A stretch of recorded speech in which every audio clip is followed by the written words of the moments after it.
Hallelujah. O mai se tātou tāpua i atu i le tua. I le swafa malu le tua le tamā le alo, ma le nganga pa ia. La le fai salamo tā vita. I vi atu ia au tau ia Iova, a wae le leo ia.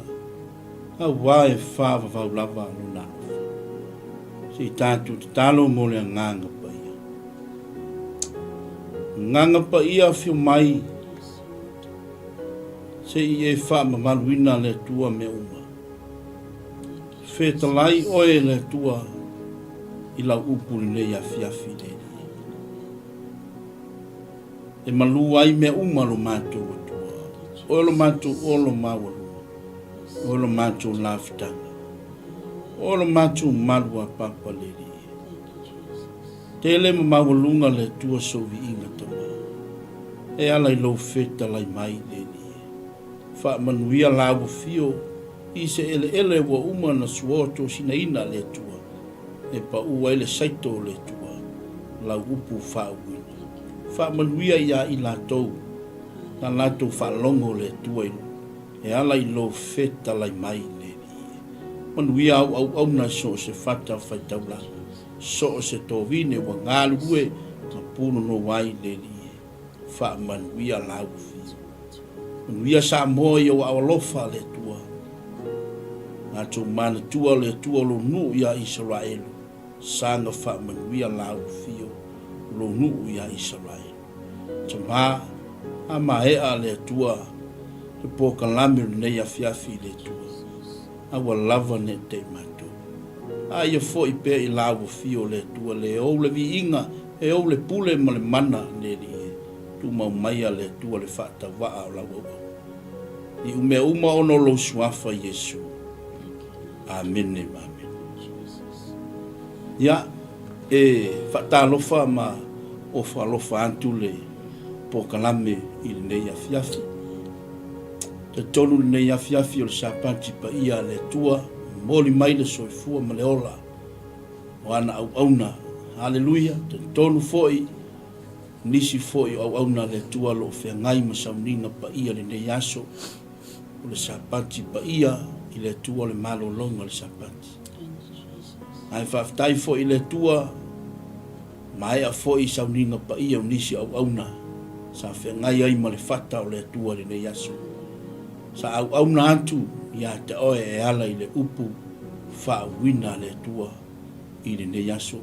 Ma lo le folau manuia ma lo foi le Fato toa foi le a ingo o le tua po le tino ke riso i le nei afiafi.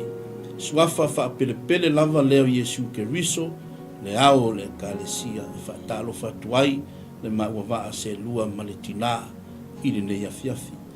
Ia au natu ia te oe e ala i le fina ngalo a lofa o le li. Hallelujah. Ia te tonu o loo fa wau pele po kalame i le nei afiafi. Hallelujah. Praise the Lord.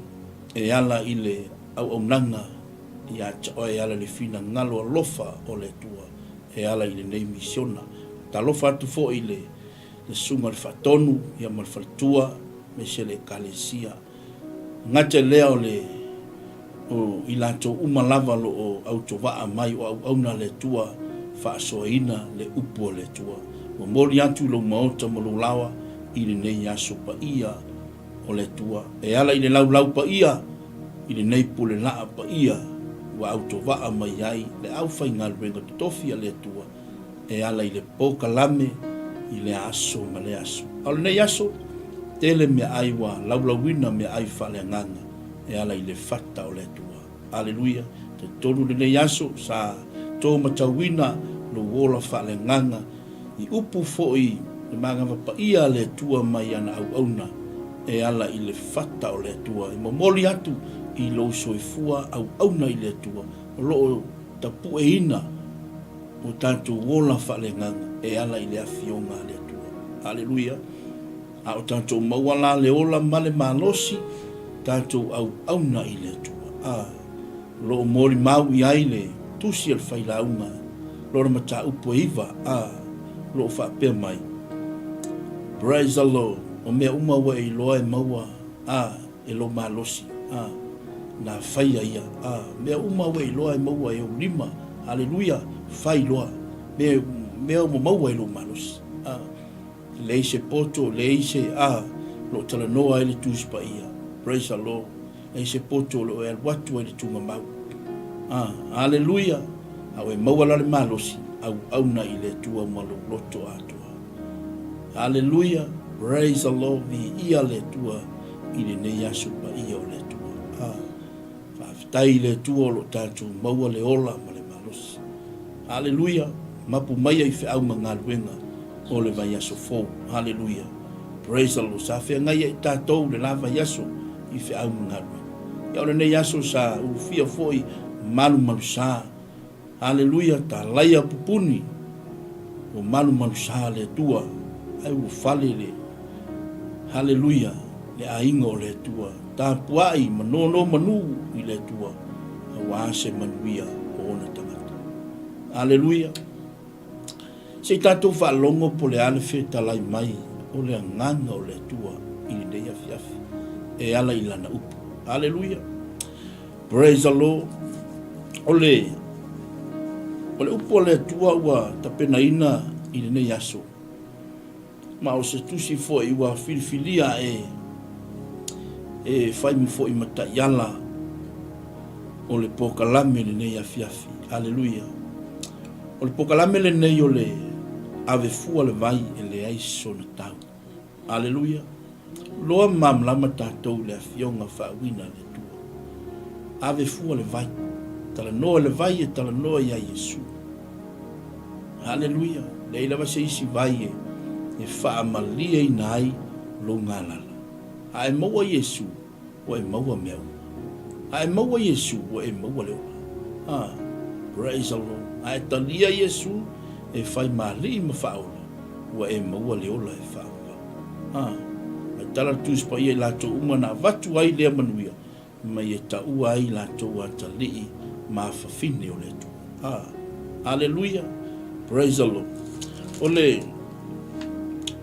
tusi fifilia le nea fiafi ole tusi le evangelia Ioane lona macha upa se fulu i tasi lava le fai upu e fia fa mafaina le nea fiafi fia fa soa tua ia te oe e ala i le fina ngalo alofa o le tua haleluia le evangelia Ioane lona macha upu e se fulu fai upu e se fulu malitasi na fai tauina i le nea fiafi ia ma tufa tu ia te oe le upu o le tua haleluia fai tauina le nea fiafi le tusi fai tau fai posuma i tasi o au o le leo leo ma moe le lei e tu atu e le leo leo ma moe le lei lo na ola e su i ai ma moe to fai tau fa mole mole haleluia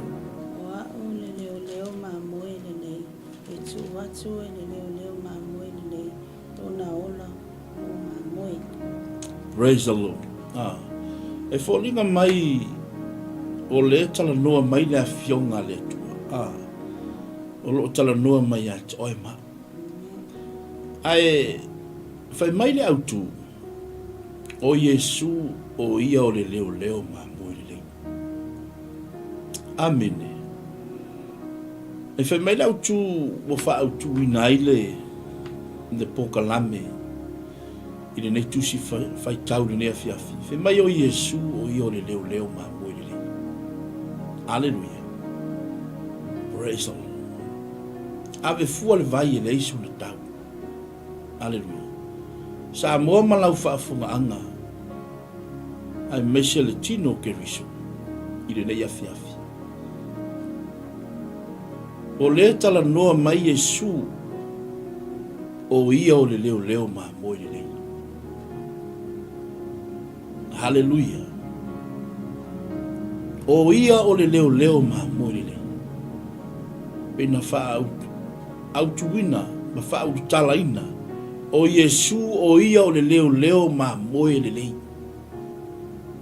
hallelujah ai vava ai to tonu o le mea leo le o le pa ma moe leo au mai se tala fa te tai So se pa ma moe. Hallelujah. E tasi lava le fai totoa. E o umaya ma moe ki tonu ma le oifafo. Hallelujah. O lo tala noa a Yesu ma faatusa tusa a Yesu o ana upu e faale nganga le tala noa mai o Yesu. Tele o mea e tala noa a Yesu e tala noa a Yesu i fata oto e fata tau i le malo le tua.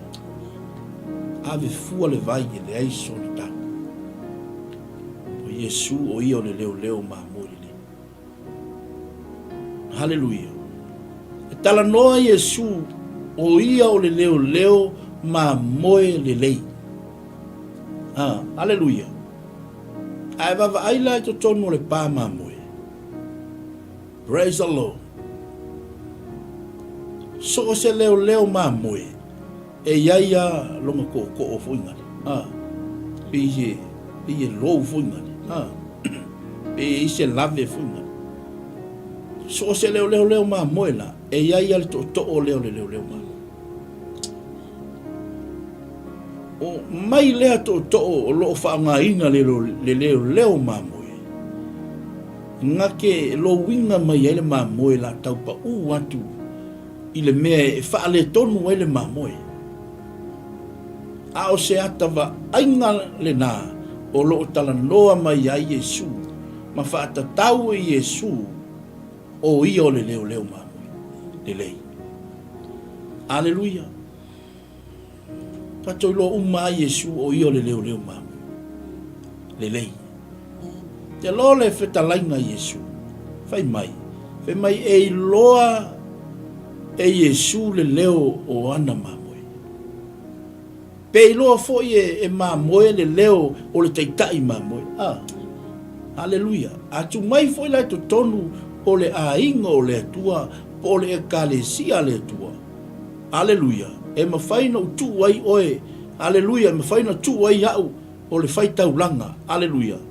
A fai o hau le taita ina le ekalesia le tua, po le lafu mamoe le tua, e iloa le mamoe le leo le lato taitai. Hallelujah. E iloa le e mamoe le leo le taitai mamoe. E whaalongo foi la mamoe, i le leo le taitai mamoe. Hallelujah. Praise the Lord. E la ngonga le leia le taitai mamoe le leo mamoe. E whapenga foi ma moe i le leo le teitai ma moe. Hallelujah. Ai ai la si leo ese mai kua. Praise the Lord. Vi ia le tua.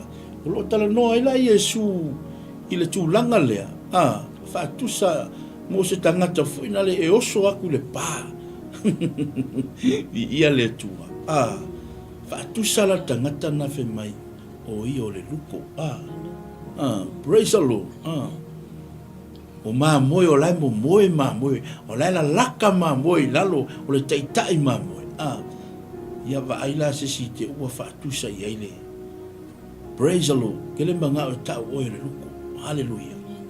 O le upu ngā le tono le tūspa ia. Ngā o le luko ai oso i lumo le pā. Praise the Lord. Kam whai sengi le ma moe. Hallelujah. Fe mai Yesu o ia o le leo ma moe le lei. Praise the Lord. Hallelujah. O ia o le leo ma moe. Glory be to God. E te le se fe au o loo mo moli mai e le tua. Le nganga o le tua e mo moli atu ia toe. Ai whaalau tele le nganga o le tua lana upu i lofina ngalo. Hallelujah. Ta ua ia. Praise the Lord, vi ia le tua. Ke lo e ava aile melo le mamoe. O le tala noa i fo ile fai salamo le tavita. Salamo le tavita e lua suma tolu. Le kama fai kaua. Praise the Lord. O Yehova, o lo leo mamoe o ia.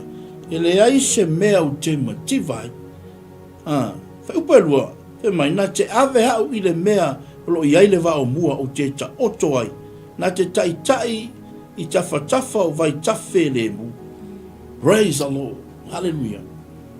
Te loa oe le tino ke riso ma le aingo o le whaatutua. Pese le whaafonga anga o Samoa.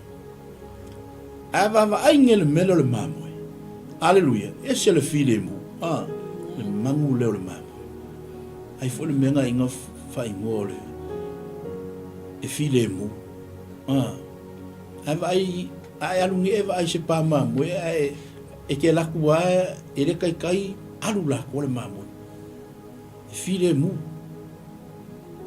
praise the Lord e file mu le mamo haleluya ava ai le mamoe e le kai ai le manu le se tu lo le mamoe i se vao fuinga le malo fe mai e ai le e ave le melo ye le vao mua usa ai kala mua le melo le vao mua e le se vao fuinga le malo kele nanga ele mafai nga ai le mamoe se vao tu lo se vao e makua maloa haleluya se vao mua fuinga le pe le tauto tongo ta tupu o le vao kai fapenga le mele tala noa i le salamo ta vita mai na te ave le melo i le vao mua hallelujah praise the Lord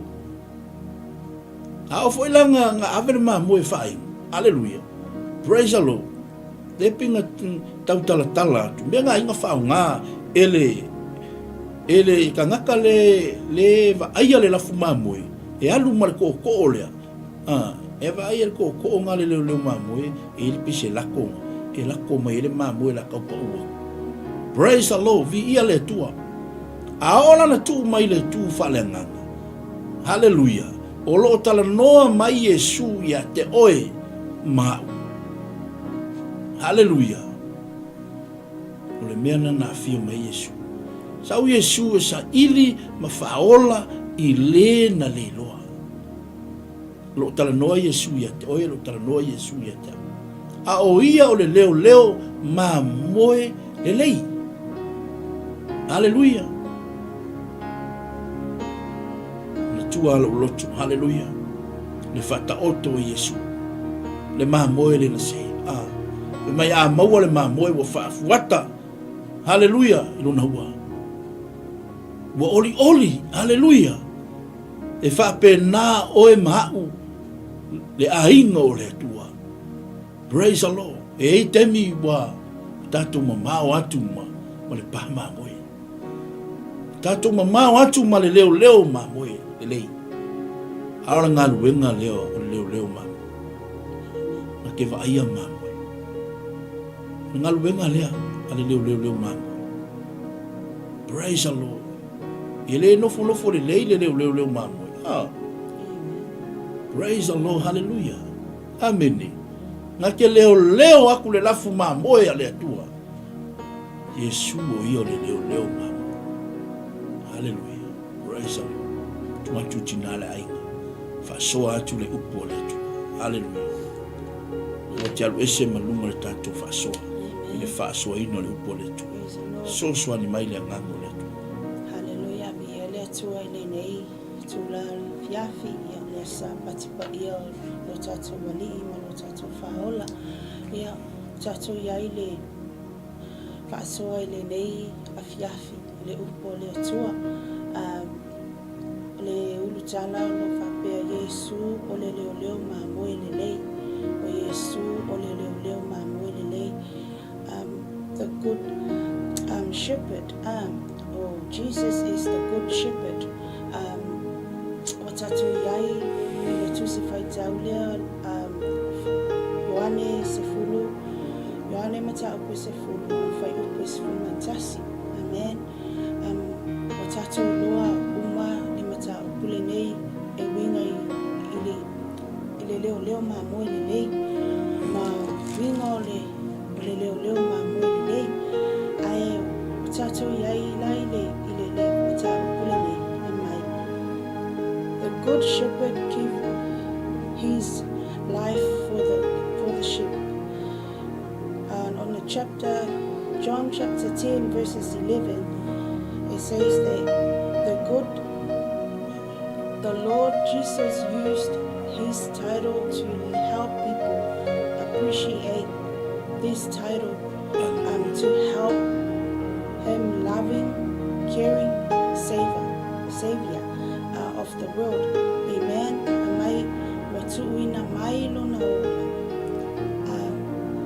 o mamoi le ngata ina sa we fesosoani i mamoi ai mai ia vea ai o ia mafaaola la lang haleluya so ina mai ona ola e faaola le mamoi pe na iai le leo mamoi o au na le tua haleluya o le au na le tua lo ia fafangaina le langa fa le nganga e vatuina o upu mai le fionga pa ia le tua e fafangaina i le langa fa le nganga o le mamoi po tangata o le ekalesia haleluya o winga o le leo mamoi le lei ma le ofoina o lona ola o le mamoi haleluya i le tusi lea le ta upulea e se fulu fai upu sfuma tasi haleluya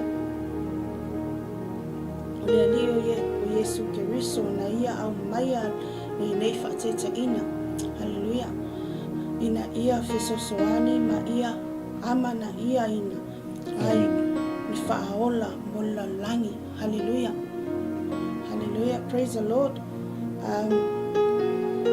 pe ona yaile tato e foi le mata upulea mata upulea le fai upulea e fitu fa pe ona na fai tawina ona toe fetalai atu leo Yesu ia te ilato emoni o te fai atu ia te oto wa o nei o le fai tutoa o mamoi haleluya o Yesu o le fai tutoa o mamoi haleluya o ia o lo tu le fai tutoa e awa wa e mai mamoi haleluya awane i le loloa haleluya awane o tato le loloa le tu fa le nganga o le tato le loloa fa le nganga haleluya awane o tato le ngata ina awane o tato le loloa i le tino nei ai awane o tato le loloa fa le nganga ia tato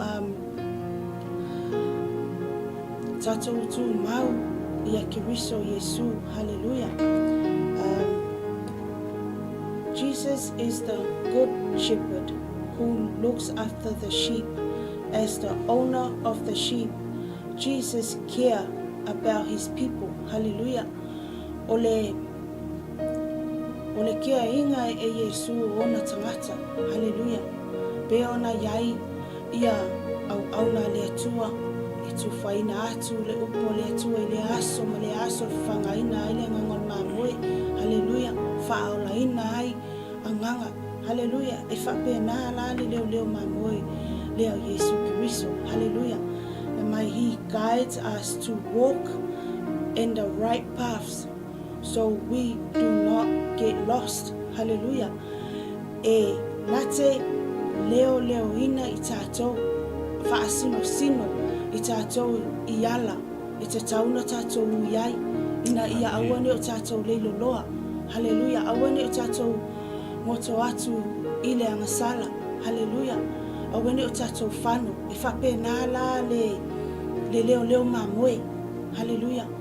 Vai o toto pa u atu le mamoi lalo ke ilalo le vai ke ua malemo e kango aku le leo mamoi ile toto lea pe e lave fape le au e kango le ia koskoso mai.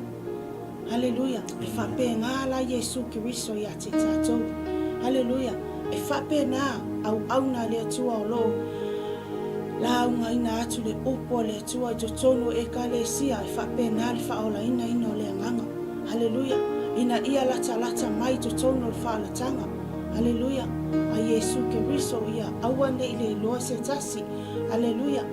Peo na tato yai ile nei misiona le tono le nei TV le nei ala leo. Hallelujah. E tufa atu ama fai fa so o le tala le Yesu Keriso. Hallelujah. Hallelujah. Amen. Praise the Lord. He is close beside us, protecting and comforting us. He holds us close to his heart. Hallelujah. And generally leads us into a life overflowing with his eternal treasure. Spend time with your shepherd today and learn his voice. Amen. Hallelujah. Hallelujah. E mai e loa le lei e mamoe. E loa lelei e mamoe, le leo le taitai mamoe. Hallelujah. Praise the Lord. Hallelujah. Mai e once e latu ai leo mamoe tono o le pale mea lo iai mamoe. Mai nganga e loa lelei e whape ngala i tātou i le vai taimini nei. Ai mai a close ngaka o lau e kalesia ia te oe e la longa lelei e la longa lelo leo wa maasani lau e kalesia i lo leo. Hallelujah.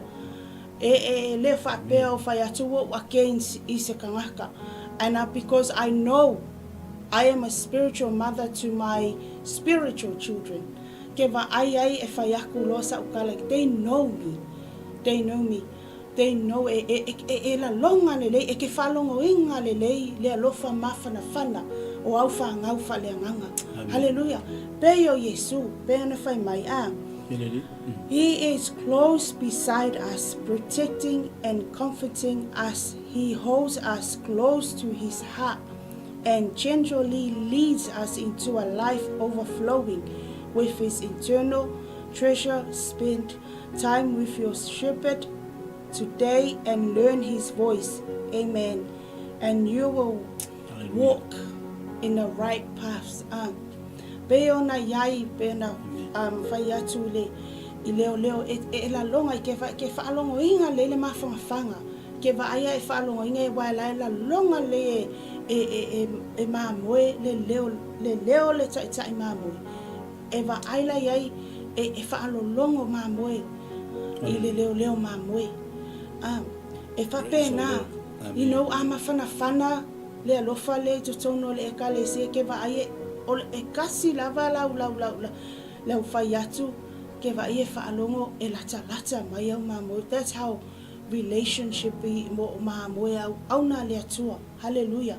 Wata o oi foi i leo ngaluenga wha leo mamoe. I know it's not easy. I whai mai au na mawhana whana leo mawhtanga ma moe whaaleanganga au whanau whaaleanganga ke wa aie e fusia le alofa lea e le mawhai e se tasinga ta lepe. Hallelujah. Pe ona whaasoa mai le tama ia kai peia wa kongo ole ngai kau ke kalangoa i le upo le atua. Hallelujah. Se vanga ngā ua oso wha ia e se kai mamoe e se mai po se si fo i mamoe mai whafo atu. Hallelujah. Kwai lola ia wow, ese mai mamoe mai kongol pa mamoe. Ai me foi le lo laila ku lava lo ka oko le ngai mamoe la lo ifo o le liba lo ka o le mamoe ko le chai mamoe. Ai la ku sengi mai. Ia. O nga kola yo o ia ka ke muso ai fa ya se upo alanga upo le tua. Hallelujah. Amen. Mo me fole la kwa sengi mai ka lo fala wala laka ngai mamoe ko kongol pa mamoe ma la laka wa ma sangi le kai mamoe ai la ku sengi mai. Hallelujah. Ai la ku sengi mai. Ia ona ko la ia o le luko wala ngol me ngale luko. Hallelujah. La ko e oso pa ko la ko e oso sengi mai mamoe. Hallelujah. Ai lo ai au o mamoe ia lo tonga iai mai ma sani lo leo o le mafutanga ngai le mafai e se tasingo ta le pea. Hallelujah. Ai e lo fo il mamoe le man mamoe ustai ile le au na le atua. Ia e fai aku le leo mamoe e ustai ai nga e o lo me mamoe fo le uskai nga mafakia ia fai mai lo bili leo mamoe. Mole help me, pray for me. Pawanga kai me sa wai. Pa kako ke le ku wala kako wanga luenga lo fai mamoe. Hallelujah. Praise the Lord. Ya wa Yesu o leo mamoe le. Leo i mamoe ta i mamoe la vo ia. Hallelujah. La ta i tatou le ala sao ona o le mo i tatou. Hallelujah. Glory be to God. Praise the Lord. Whamanuia mai le atua le nei afiafi. Amen. Ave le upo le tua ma. Oe le nei afiafi manuia. Lo ainga le matanga le nei vaiaso. Ia o Yesu o le leo maamoe le lei. Hallelujah. O le vai avefua. Ionga pa ia le atua o lo iai upu. Whamalusi au. Upu whalai au, upu e mahalosi e le tatou savalinga. Hallelujah, e le se tonu masao limo le tua. Ai a tatou manatua o Yesu o le leo maamoe le lei. Hallelujah. Praise the Lord. God bless everyone. Praise the Lord. Ia via le tua te tono lewa. We mai moa whafonga sa moa. Ia me se fo ile tino keriso. Ia whatutua. Whaasoa tu fo ile tina. Whataile nganga pa ia o le tua. O loo fesoa soani mai ile. E ala ile whai aunga ina o lana upu. Hallelujah. Le nganga pa ia o ia le whai aunga sili. Hallelujah. O ia le fesoa soani. Hallelujah. Praise the Lord. Taluaina le tātou te lunga le ile whaasoa. Mi ia le tua. Whataile nganga o le tua. O lo fesoa soani mai a tā ua le lefia. E le sisi o tātou e alo le upo le tua. Hallelujah. Langa tala noa le leo mamue. E tala noa ia Yesu. O leo foi la o whaasoa mai le tamā. Hallelujah. Lona fosia lona tamā o ainga. Le ngata foi ua au mai le whaaea le tua. I ana au auna. Le au whaitau langa. Le au sa le vi. Praise the Lord. Lo to tofi au auna le tua o fai tau langa. Tātou o osi tau langa pa ia le tua. O lo leo atu i le lafu ma moe le tua.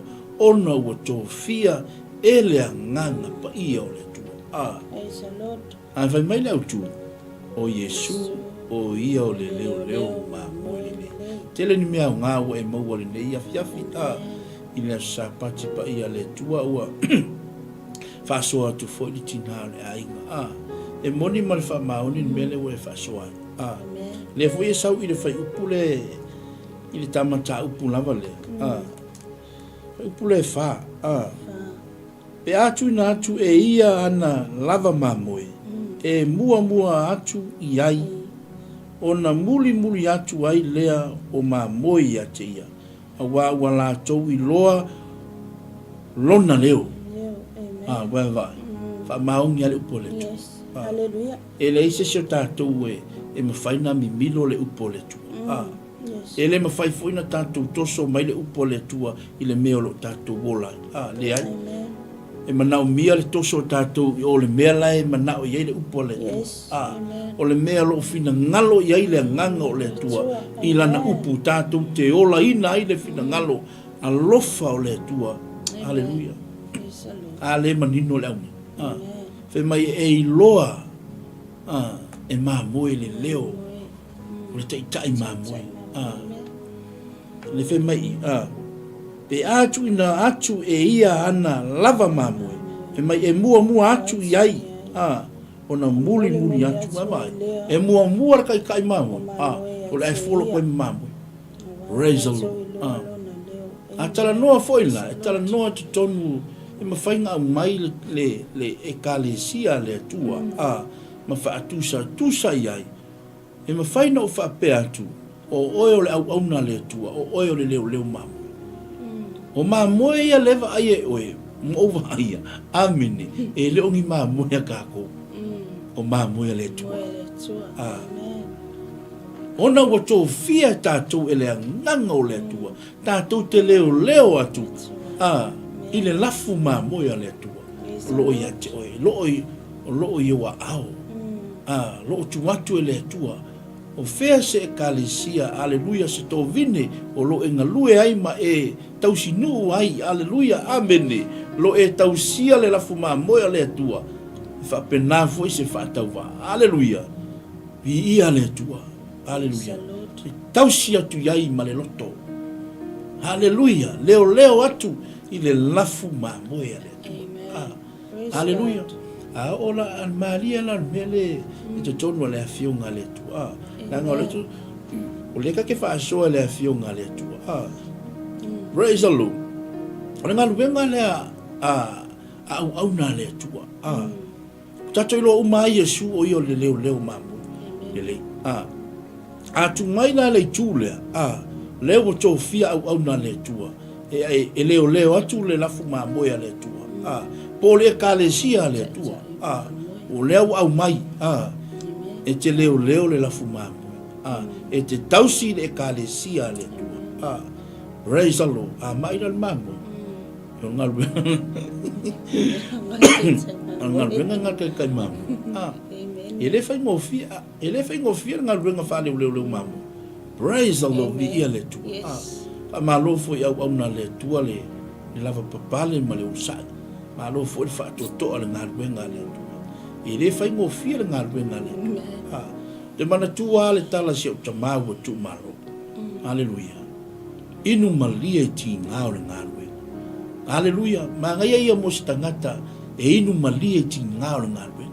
Hallelujah. Praise the Lord. Afia ai mamoe on mele fai. Fa kaulu me ai fangal mamoe. Hallelujah. Mai fo mamoe. Praise the Lord. Hallelujah. Afai o malidi ya. Avia ia afu fa fangal kingol mamoe. Nanga fa pengai Yesu. Hallelujah. Praise the Lord. Vi ia le tua. Fai mai le autu o Yesu o ia o le leo mamoe le. Tato tausi atu. Leo atu le lafu mamoe le tu. Ona o tō fia ele nganga pa ia mo oe. Hallelujah. Praise the Lord. O le langi lo tato tau. Hallelujah. O le langi le tau i o le tangata. Ilo lalo ngi le kakokau. Praise the Lord. Tato whaatalitali le tau i mai lunga. Te loe. Pau ale tau i lo o fia whaanongolongo i ai. Le tala le tūsipa ia, le tala no ia le tūsipa ia. Lo whapea mai. Pau ale o le upu le kake fia la ngonga le kaimi lea. Lo whapea mai. Le tua mai le auna le ie ma le whamau. Mulu whale maia i le fia o lo wali. Praise the Lord, via le tua. Po le ale kele o kako me fai. Hallelujah. Ai a misi kako ma le vangoa le. Me mauke ia le tua me mai le autu o Yesu o ia o le leo mama ke loa o e sa monga o fa ke pa ia ke oe o le alofa mo le po kalame. Hallelujah. Ave fu le vai le iso na tau a ka ko e ke pa le fio mai o Yesu mai le tala le tuspa ia na tu ua Yesu lo le mamalu. Hallelujah. Ai fio mai e lave ina o e maa o le tangata nsawa. Nsawa Yesu e maliu. Tau Yesu le ko kongo al makau. Tau Yesu e maliu. Tau Yesu e vakulonga ola su iai mamoe. Hallelujah. Sa mo malau whaafonga anga male a ingo le whaatuatua le tino ke riso. A fio mai Yesu e maliu. A fio mai sa ili ma whaola i le na lilo. Ea, wha matau e le ilo. Praise the Lord vi ia le tua. Glory be to God. Vava ai fua oe. Wha makau e le ilo al ngei. Hallelujah, le ngei afiafi. Hallelujah. Ma aso umol soi fuang. Hallelujah, vava ai fua oe ya toi. Wa mai oe. Hallelujah. Glory be to God. Amen. Ta ua ia lo tatou whaalongo i le upole tu. E le ngalu kaku whaalongolongo. A ia tatou ana e tusa male upua le atua. Ke lo o esus ka ngaka e ana le upole atua. Ka ngaka i manguia. Tangata e whaalongo mawhai. Lai whaatusa tala noa ele tuspa ia fe mai whaatusa ia o ia o le tangata poto. Me whaalongo mawhai. Hallelujah. Ke lo le kangaka le whaakusa e le kuspaia. Kangaka le nga whaulo nga whare lumo le papa. Hallelujah. A ko mala wanga pa makangi mawha. E le kai ma lepe le whale lea. Aisea, langa lo whau i lunga o le papa. Wai le papa. O ke wiso Yesu le papa. Au kaka funga nga whaulo nga whale lumo le ongi. Ia ngale ko mea wanga makangi mawha ma lepe. Hallelujah. A tala noa le tu whale nganga. Haleluia. Fau lo fale lunga o le papa o ke riso Yesu. Haleluia. O io le leo mamu le le.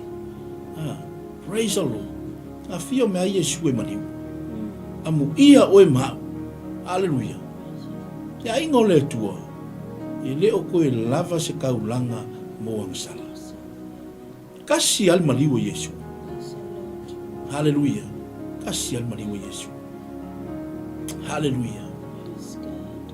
A italia Yesu ua e maua mea uma. A italia Yesu ua e maua leola. Haleluia. Nanga lefe talai ele upo le tua. Mai o lato uma na talia o ia mawha tua tua I lona suafa na ia vatu ai le manuia. Le manguia e ta ua I lato ua tali mawha fine o le tua. Ia vatu ai le manuia. Fa tua tua matali tonu. Hallelujah. Praise the Lord. Ia le tua lana upu nefia. Ta ua ia o tato wola ina o le upu le. Hallelujah. Ave fua le vai e le iso le tau. Ai fai mai lau tu. O Yesu o ia o le leo leo ma mwile. God loves you. Hallelujah. Ia lofa le tua ia toe. Ia loa mea ia lua le kongo le kuspa ia. Ia lofa le tua ia toe. Ai ino le tua le angsala. Ta fai tala no ele tuspa ia mai o le faia le angsala. O le polonga o le angsala. Amu ia o ele o tufa atu le upo le tua. Fau wale upo le tua. Hallelujah. La unga neipe, la unga taiao, la unga le vai asu fau. E fau wale upo le tua. Hallelujah. Praise the Lord. Ia le tua le na upo. Hallelujah. Bava ai le tua. Bava ai le tua I lo soifua au nei le tua. Hallelujah. Te manao e whailoa ia te oe. Hallelujah. Vahenga ia le tono le tuspa ia. Wha umaro la ia le tātou pokala. E moni se oli. E moni le ona e whapa. Ta ingo le tua. E le whaia se oli mo e. E le whaia se oli mo e. Whaia se oli masatani manao. Ana whaia le ola e whavau mo e. O le mea lofa fuaifua le atua e ia te oe le aingo le atua. A e talia Yesu whai maa li ma whaola I lau soifua. E maua le ola e whavau. Le aila wasisi mea, ngā luka lia, ta lia ma lou whaatua ma lou talitonu. Hallelujah. Praise the Lord. Ai whai mai Yesu, o ia le to tonu lo le tama. Hallelujah. Ai kalikongu ia Yesu, e kalikongu fo yo lai I le tama. Tama le alo ma le nganga pa ia. Hallelujah. Praise the Lord. Ia lofa Yesu ia te. Hallelujah. Se atua ina muti vale le alofa. Te mai e kene ngese longa ko sa, ai muti vale le alofa o le atua. Hallelujah. Le alofa le atua e le fa atua o ia. Le alofa le atua le ise me ngata mai ai, le alofa le atua sama. Hallelujah. E alofa le atua ia te oia, ai ino le atua le ngasa. Hallelujah. Yesu o ia o le leo mamu. Lelei. Hallelujah. Praise the Lord. E iloa le Yesu leo mamu. E iloa le Yesu le leo wana mamu. Pe iloa fo ye mamu le leo la tutaitai mamu. Fa pena fo tono le kalesia le tu. Fea se tovine. Hallelujah. Praise the Lord. Lo e au nai. I le tua. E iloa le lei. E le leo ma moe oe. Lo e va ia le kalesia le tu. Hallelujah. Praise the Lord. Ai fai mai upo Yesu. O ia o le leo ma moe le. Hallelujah. Praise the Lord. E alofa Yesu ia te. E muti vale le alofa o le tua ia te. e mai kere ngese lo tosa ai muti vale le alofa o le tua ia toi ave fua le vai e le ai so le tau o Yesu o ia o le leo ma moile ia ta tonu sa moa i lau whaafonga ia me se la ingo le whaatutua ia ta tonu a ngata mai i le whaaso ai whaamanui atu le tua ia te oe i le nei sa pati pa ia o le tua o lo taimi sa whaavanoa ina whaamanui atu le tua ia te oe molo ai whaamanui atu foi le tua i le vai aso fou i wha au mangarue o moli atu le soifua ma le ola o ana au auna ia e mese le aingo le whaatutua te ngata lea o le whaafonga anga o Samoa ia manu te le ina i le nei afiafi ia anga le lei atu le tua toe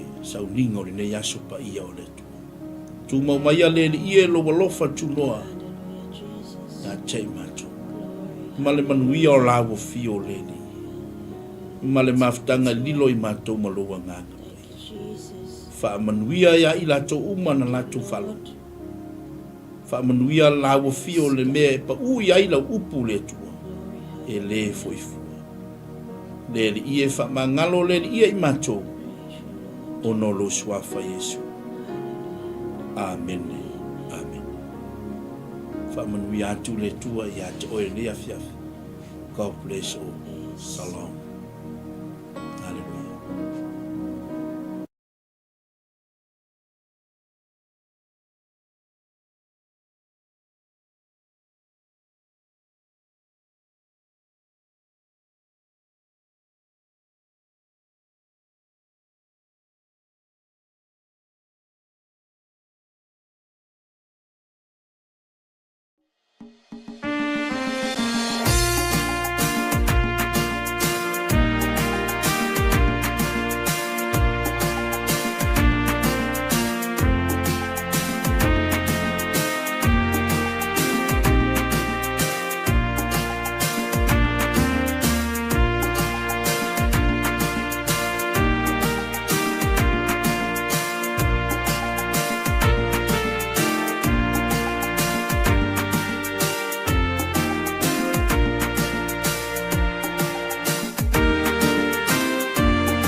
Mama